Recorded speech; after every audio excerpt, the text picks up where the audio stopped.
Les amis, chers publics, chers auditeurs, chers téléspectateurs, chers publics, j'espère que vous allez bien et que vous passez une agréable semaine.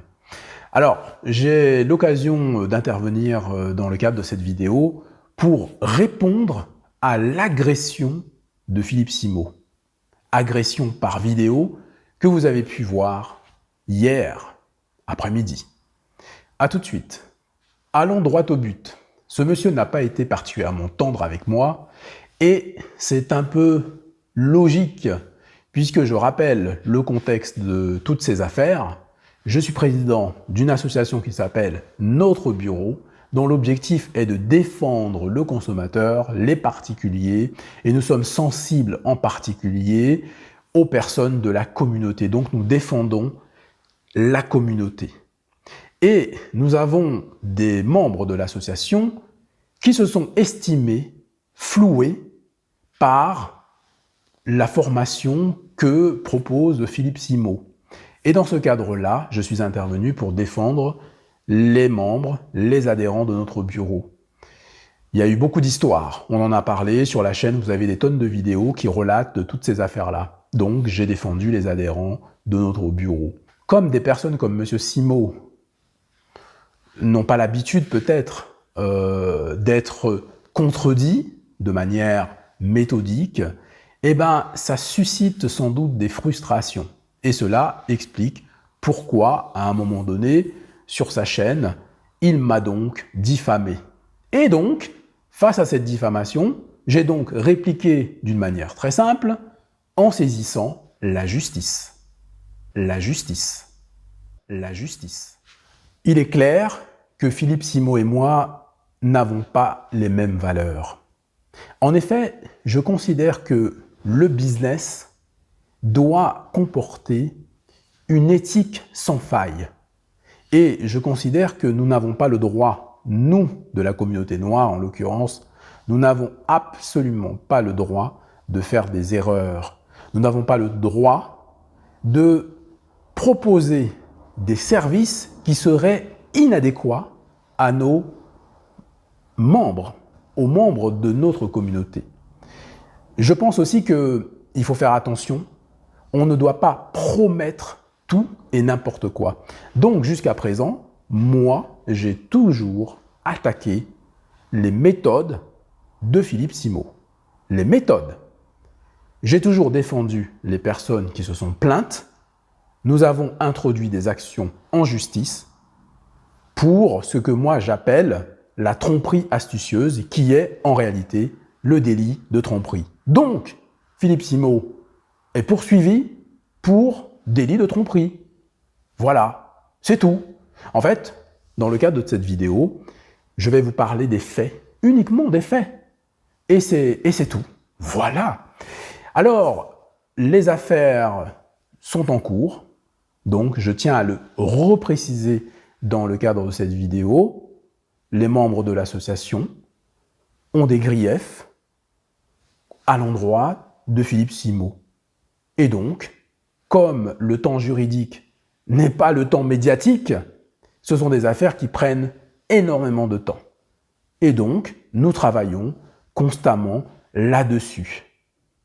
Lorsque vous avez des personnes qui ont des comportements qui sont suspects, qu'est-ce que vous faites? Vous en parlez. Vous essayez d'alerter le consommateur, d'alerter les gens. Vous donnez donc de l'information. Mais à aucun moment, je ne me serais amusé à attaquer des personnes sur leur vie privée, faire des attaques personnelles. C'est ça la différence entre les gens. Vous avez des personnes qui sont dans le respect absolu, et puis vous avez des personnes qui voilà, s'adonnent à voilà, des choses vraiment désagréables, qui n'ont rien à voir avec le sujet. C'est pour ça, c'est la raison pour laquelle je ne m'attarderai pas dans le cadre de cette vidéo à répondre aux attaques personnelles. Ce que je vais faire, c'est de répondre comme vous êtes nombreux à me l'avoir demandé, je vais répondre aux faits. Sur les faits, allons-y. Dans sa vidéo, dans cette agression incroyable, Philippe Simot commence à dire que, en réalité, je n'ai pas porté plainte. Il le dit de manière claire et sans équivoque. Il dit qu'il n'y a pas de plainte. Donc, j'espère que vous avez tous entendu la même chose. J'espère que vous avez tous retenu ce que Philippe Simot vous a affirmé une nouvelle fois, parce que je crois que ça fait date, ça va faire date dans l'histoire.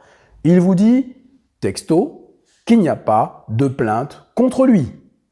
Et en même temps, c'est-à-dire dans le même temps, dans la même vidéo, dans pratiquement la même phrase, il est en train de vous lire une citation pour une diffamation. C'est-à-dire que, il y a une plainte. Il y a une procédure contre lui en diffamation. Donc il est en train de vous lire la citation. Ça veut bien dire que pour qu'il y ait une citation, pour que son avocate soit présente au tribunal, elle n'est pas allée au tribunal pour rien. C'est parce que, il y avait une affaire. Donc, s'il y a eu une affaire, c'est qu'il y a eu une plainte. Alors comment peut-il vous affirmer qu'il n'y a pas de plainte contre lui? C'est une excellente question et j'insiste là-dessus. Vous qui le soutenez, par exemple, et vous les amis qui me connaissez, il est temps que les gens vraiment lui posent de vraies questions. Il est temps que les gens, aujourd'hui, s'interrogent sur ce personnage et sur ses actions. Quel est l'intérêt de vouloir dénigrer une personne comme moi, en fait, et de cette manière? Tout le monde peut faire des erreurs, tout le monde peut faire des fautes. Mais je pense, sincèrement, que chacun de nous a droit, en tous les cas, au respect de sa vie privée. Je n'ai jamais franchi cette limite. Je n'ai jamais parlé de la vie privée de Philippe Simot. Jamais. Une fois, j'avais fait une émission, il y a une personne qui a voulu parler de sa vie privée, qui a voulu parler de sa femme. J'ai stoppé net. J'ai dit, on ne parle pas de sa femme, on ne parle pas de sa vie privée. Je ne sais pas si vous vous en souvenez, les amis, mais je pense que les personnes qui me suivent depuis maintenant plus de 2 ans doivent avoir en mémoire ce live épique où effectivement il y a eu des révélations, etc., etc. Mais en aucun moment je vais m'adonner à une telle bassesse. C'est très bas, les amis. Vous vous rendez compte jusqu'où Philippe Simot va fouiller? Je suis tout à fait d'accord pour le débat, je suis tout à fait d'accord pour les critiques constructives, je suis tout à fait d'accord pour des remarques concrètes. Par exemple, s'il a quelque chose à dire sur mes activités, il peut dire des choses sur mes activités, des choses concrètes, des choses, on va dire, qui sont factuelles. Alors les amis, comme vous le savez, je suis un fervent défenseur de la liberté d'expression. S'il y a des choses à dire sur, par exemple, les méthodes d'une personne, d'un entrepreneur, j'ai créé une entreprise, etc., je fais des choses, etc., j'ai des comportements qui peuvent être critiqués dans ma façon de faire le business, etc., dans le traitement que j'accorde à ma communauté, etc., etc., je suis prêt à tout entendre. Il n'y a vraiment pas de souci. Tout le monde peut se tromper, tout le monde a droit à l'erreur. Si jamais, j'ai des procédés qui, franchement, ne sont pas terribles et que les gens, se plaignent et que j'ai des procès, etc., etc., la moindre des choses, c'est quand même de se poser des questions et de se dire, mais comment ça se fait? Pourquoi les gens se plaignent? Pourquoi on parle tant de moi en mal? Pourquoi, les gens me critiquent? Pourquoi j'ai des problèmes judiciaires, en fait, hein? Donc, je me pose des questions. Et à ce moment-là, je vais faire face aux critiques, mais de manière concrète. Je ne vais pas commencer à attaquer les gens sur leur vie privée. Je ne vais pas commencer à à aller fouiller à la poubelle, quoi. En fait, en fait, j'attire votre attention là-dessus parce que vous voyez, je ne m'attendais pas du tout, je ne m'attendais pas du tout à ça de la part d'une personne comme Philippe Simot, en fait, hein, qu'il critique ce que je fais. Voilà, dans le cadre de l'association, etc., il n'y a pas de souci. Mais aller aussi loin et aussi bas, c'est pas quelque chose qui lui rend honneur, en fait. Voilà. C'est là où, de toute manière, on arrive à voir les vrais visages, les vraies personnalités des gens, en fait. Voilà, les amis, hein, ce que je peux vous dire déjà là-dessus. Donc moi, je suis vraiment outré, je suis choqué par cette intrusion dans ma vie privée. Et ce qui est aussi, comment on peut dire ça, bizarre, vous vous rendez compte, il parle de tiers, il cite des noms, il cite les noms de tiers qui n'ont rien à voir avec l'affaire, en fait. L'affaire en question, c'est une affaire de diffamation. Je vais répondre sur cette affaire de diffamation et je vais vous expliquer un petit peu, sans rentrer évidemment dans les détails, parce que on n'est pas là pour ça, et vous avez remarqué, les amis, que depuis plusieurs mois, je ne parle même plus, je ne prononce même plus le mot de Simot. Je n'en parle plus, il n'y a plus de vidéo, il n'y a plus rien du tout. Pourquoi ce monsieur, maintenant, il fait une sortie médiatique et il balance mon nom comme ça, et il dit des choses, mais franchement, réfléchissons 2 secondes. Alors, qu'est-ce qui s'est passé? Sur la diffamation, c'est une procédure un petit peu spécifique, donc je ne vais pas rentrer dans tous les détails. Donc voilà, il y a quelqu'un qui vous diffame, donc vous l'attaquez au tribunal, etc., etc. Il se trouve que lors de la mise en état des pièces, etc., etc., le magistrat va vous demander une consignation. C'est-à-dire que quand vous faites ce qu'on appelle la citation directe, ce serait trop facile sinon, hein, n'importe qui pourrait se lever et puis voilà, citation directe, un tel. Donc on vous demande de consigner un certain montant. Voilà. Et ce montant-là est fonction de plein de choses, vos revenus, vos charges, et puis bon, l'estimation hein, qui est faite par le tribunal. Bon, donc on vous donne une somme à payer. Bon. Et soit vous payez cette somme et la procédure se déroule de manière régulière, donc il y a la régularité de la procédure hein, qui est là, il n'y a pas de souci, ou alors vous ne payez pas cette somme-là, vous décidez, c'est le demandeur, le plaignant si vous préférez, qui décide si finalement il donne cette consignation ou pas. Est-ce qu'il consigne ou pas? Voilà. Et s'il ne consigne pas, la procédure est donc irrégulière. C'est tout. Ça s'arrête là. Ça ne veut absolument pas dire que le juge a dit qu'il n'y avait pas de diffamation. Ne nous trompons pas, les amis, parce que M. Simot essaye de vous faire croire, encore une fois, puisqu'il cite un tiers, il cite le journaliste que vous connaissez, Jacques-Yves Moiffaut, en disant, bah voilà, il y a eu Jacques-Yves Moiffaut, procédure nanana, maintenant on a affaire à Jean Sobayo. Il n'ose même pas prononcer Sobayo, les amis. Donc, on a affaire à Jean Sobayo. Mais oui, parce que les amis, encore une fois, je vous l'ai dit, vous le savez, Sobayo, c'est un pseudo. Je l'ai dit, redit, corrigé dans mes lives. C'est pas un secret. J'utilise un pseudo, ça fait 30 ans que j'utilise ce pseudo-là. Ça a une valeur juridique. Je l'ai expliqué dans les lives. Donc, il n'ose même pas m'appeler par mon nom juridique, d'ailleurs, Sobayo, que j'utilise dans le cadre de ma chaîne, pour mes activités sur les réseaux sociaux. Non! Il préfère vous révéler mon nom de famille. Enfin, révéler. Ça a été dit des tonnes de fois. Hein. Il y a plein de gens qui ont prononcé mon nom de famille, etc. Donc, je ne lui ai jamais donné l'autorisation de le faire. Est-ce que c'est normal de donner des informations personnelles sur les gens? De vous à moi. Est-ce que c'est normal? Et quel est le rapport? Quel est le rapport même avec, comment on peut dire ça, ce qui me reproche finalement? Et qu'est-ce qu'il me reproche? De l'avoir attaqué en diffamation? Est-ce que ça justifie tout ce qu'il a balancé? Mais, les amis, je vous pose des questions.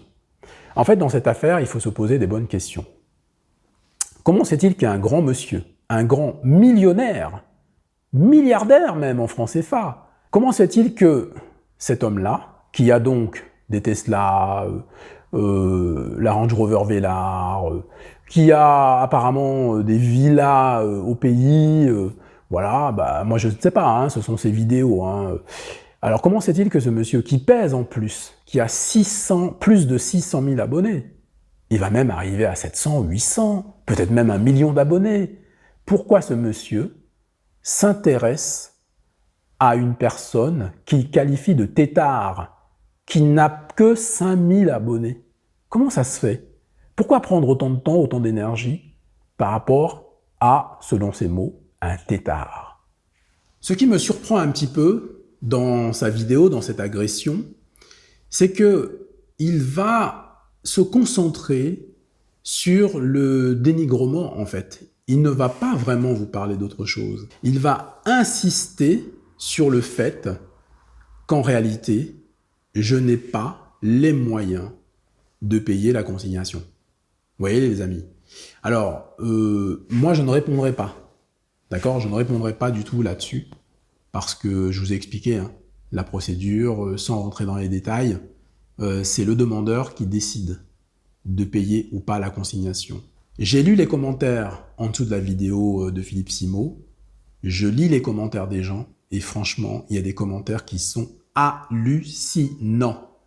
Parce que Monsieur Philippe Simot a dit que Jean Sobayo n'avait pas d'argent, il n'a pas payé la consignation, il n'a pas d'argent. Il y a des gens qui reprennent exactement ces mots en disant « il n'a même pas d'argent, il n'a même pas 400 €, etc. etc. » C'est-à-dire qu'ils reprennent exactement ce que M. Simot leur dit. Mais c'est hallucinant. C'est hallucinant. C'est-à-dire que les gens ne réfléchissent pas. Les amis, réfléchissez 2 secondes. Mais parce que ce monsieur dit que je n'ai pas d'argent. Donc, vous en concluez que je n'ai pas d'argent. Et donc, comme vous pensez que je n'ai pas d'argent, d'ailleurs, je vais vous dire un truc, hein, je m'en fiche complètement, hein, de si vous pensez que j'ai de l'argent ou j'en ai pas. Enfin, je m'en fiche, quoi. C'est pas le propos, quoi. Et puis moi, est-ce que je vous ai déjà dit que j'étais millionnaire, comme Philippe Simot? Et puis, vous êtes là dans les commentaires à vous moquer d'une personne. Vous savez de qui vous vous moquez? Vous vous moquez d'une personne, bon, qui consacre son temps à défendre la communauté. Et vous avez une personne qui prétend être le leader de la communauté, qui balance des choses comme ça, qui parle sur la vie privée des gens, qui étale la vie personnelle des gens. Vous avez une personne comme ça qui prétend être leader d'une communauté, qui vous parle de tiers qui n'ont rien à voir dans l'affaire. Il vous a sorti des noms. Nom d'une influenceuse qui a créé l'association avec moi. Il vous balance aussi le nom de celle qui animait l'émission avec moi, qui a créé aussi l'association avec moi. Pourquoi? Quel est le rapport, en fait? Est-ce que vous voyez le rapport? Est-ce que c'est normal, ça? Est-ce que c'est une attitude d'un grand bonhomme, tout simplement? Je vous pose ces questions parce que ce sont des questions très importantes. Ce sont des questions qui sont stratégiques. Est-ce que ce monsieur vous dit la vérité? Est-ce que vous pensez réellement que tout ce que dit ce monsieur est vrai? Je ne détaillerai pas, je ne répondrai pas point par point sur tout ce qu'il a dit. Je vous laisse juger de tout ça. Et j'ai juste une chose à vous dire, c'est que dans la vie, il y a des gens qui vous ouvrent les yeux, il y a des gens que vous rencontrez, des gens qui vous font voir des choses, mais malheureusement, il faudrait un miracle pour que certains puissent ouvrir les yeux un jour. Le jour où ça se produira, il sera trop tard. Un jour, vous penserez à Jean Sobayo et puis vous direz « Ah, d'accord, je comprends maintenant ce que disait cet homme. On ne le voyait pas. Pourquoi on ne le voyait pas? Mais parce qu'on était aveuglés. Mais aveuglés par quoi, les amis? Aveuglés par la cupidité, aveuglés par l'argent, aveuglés par l'espoir. Parce que ces gens-là jouent sur les sensibilités, et les sensibilités, c'est pas compliqué. Il y a beaucoup de personnes, je peux comprendre, qui ont envie de gagner beaucoup d'argent. Donc, quand on tombe sur des gens qui vous promettent la richesse, qui vous promettent la fortune, bah, ça nous intéresse. On se dit oui, on a espoir. Mais est-ce que réellement vous allez devenir riche? Est-ce que réellement on apprend comme ça aux gens à devenir riches? Est-ce que c'est comme ça que ça se passe? À un moment donné, dans mes émissions, je dis toujours aux gens, il faut venir avec son cerveau. Voilà. Et puis, en même temps, je n'oublie pas de vous remercier, hein, vous qui me suivez depuis déjà plus de 2 ans.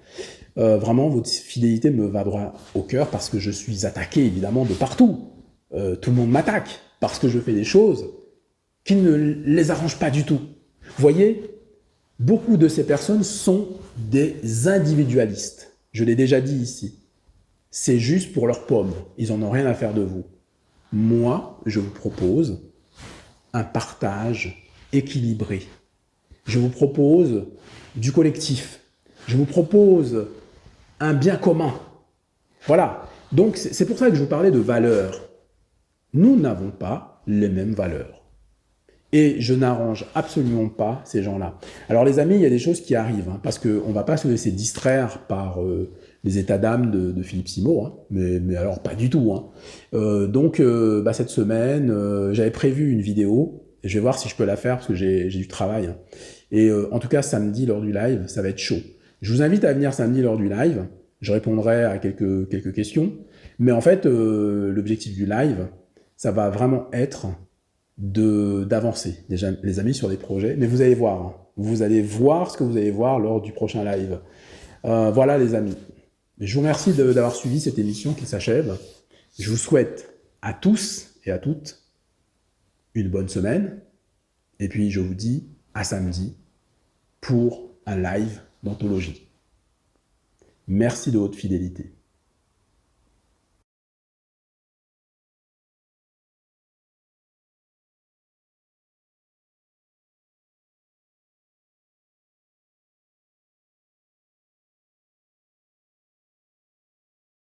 En fait, on a envie de vous montrer un petit peu les coulisses de l'association. On a envie que les gens se rencontrent, on a envie qu'il y ait de l'effervescence et que l'amitié se développe. Vous voyez? Donc, et bien sûr, n'oubliez pas de liker, de partager, de vous abonner si ce n'est pas encore fait.